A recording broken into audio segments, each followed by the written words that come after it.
Енді мен орысшадан қазақ тіліне бір өте танымал ән аудардым.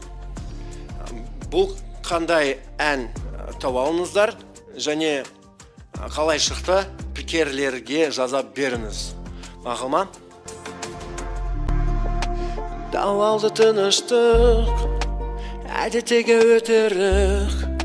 Айқын көзі біру керек, бәрібір өтемін мен, сен тұмауда өтесін. Мұңайып ұмытамын, махаббат пен адамша қоштасамыз. Күн шығады бір күні, осы қағаз қала біздікі, енді ешқашан болмайды сәлеби.